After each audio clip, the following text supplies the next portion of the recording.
Hello everyone, welcome back to my YouTube channel. Guys, आज कुछ नया सीखने जा रहे हैं। आप ये डेटा देख पा रहे हैं।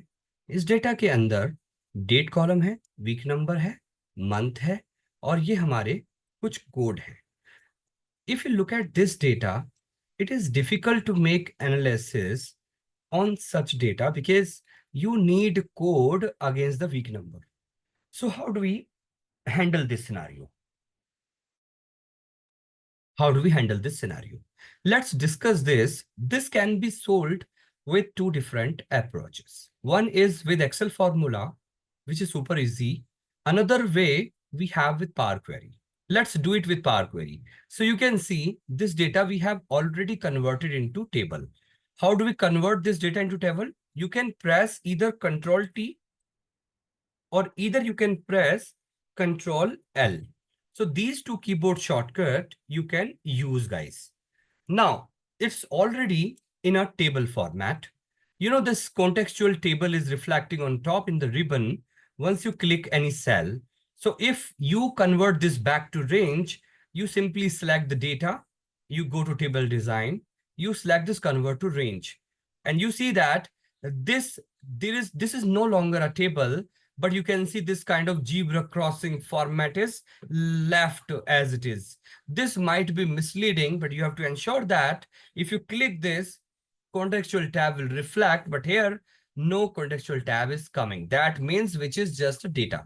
So how do we convert this back to a table? So simply select this data and now you can press Control T. All right.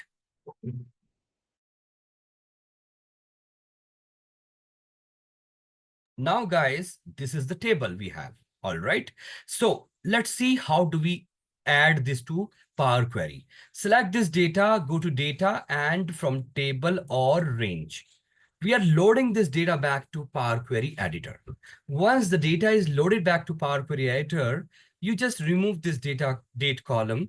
Once you do that, you have to understand the constant columns you have to select. If you see, this code might be longer in future, so you have to select two columns or three columns, whichever static column you have, by pressing Control. Right now I have week number or month number. You can simply select two columns, go to Transform tab, and you have that option called Unpivot columns, Unpivot other columns.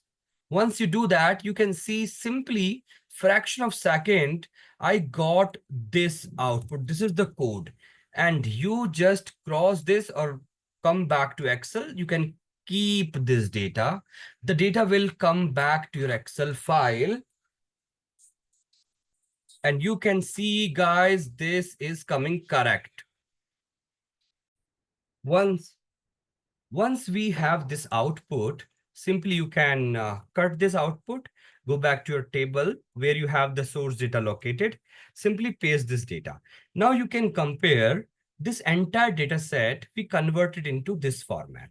So you can validate this code and you can just filter this code and see that you have this value. The second row you can compare 9709, this amount, and this is also, you can just see this entire code. Okay, 14. You can check this 9709 is there. Now, what is this value? Where this value is coming? 6993. Since we have applied the filter, let's validate in a different way. 9709 is there, and we have this value 16993. So the challenge here is that the format is different this time. Just this way you can match better. You can see that, correct? So this entire column we converted into row. This is the data we have, and then this code we got in the vertical manner. This is all done. And this is the September month. See that this entire September month, this is matching everybody. And you have now 38 week number, and see that this data also we got it. Now second 37, again, how many record it should have? 37, 5 again. You can see there are 5 code. It is matching. This is September 22, the same we are getting. And this is the code, the repetition of 5 code every time. This is the entire record in column format. You can see this entire record we are getting in this format until 3048. I hope you found this useful, guys. Now let me tell you how do we do the same activity with Office 365.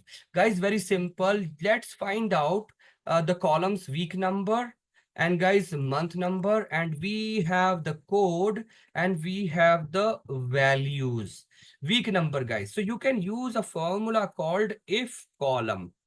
If column. So if this is the column, what you want, guys, you want, if this is the column, you want row for each column.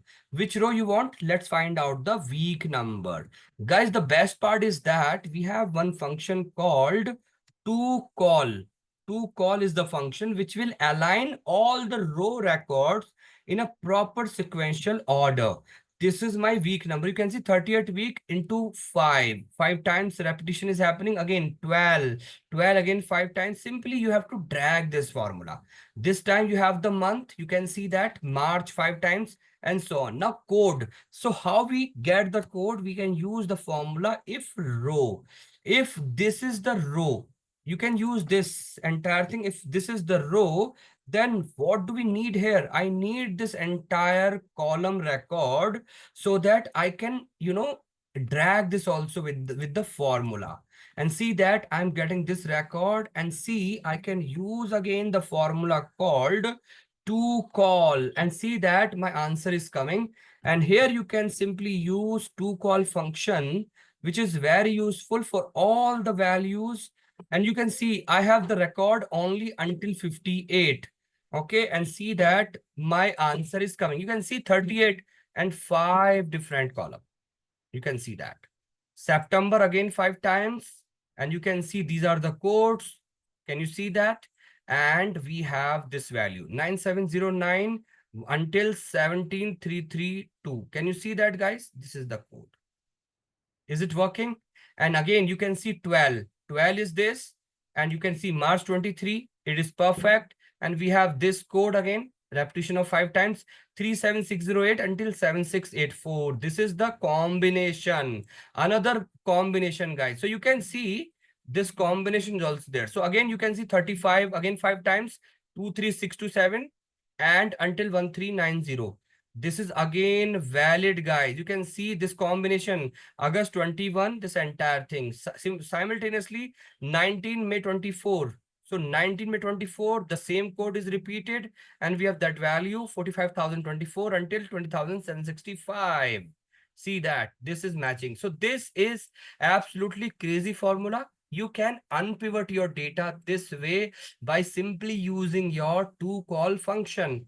I hope, guys, you found this useful. For more such videos, share, subscribe, and love my channel. You can do this with other multiple ways, but make sure you remember Power Query and toCall function. Thank you so much, guys.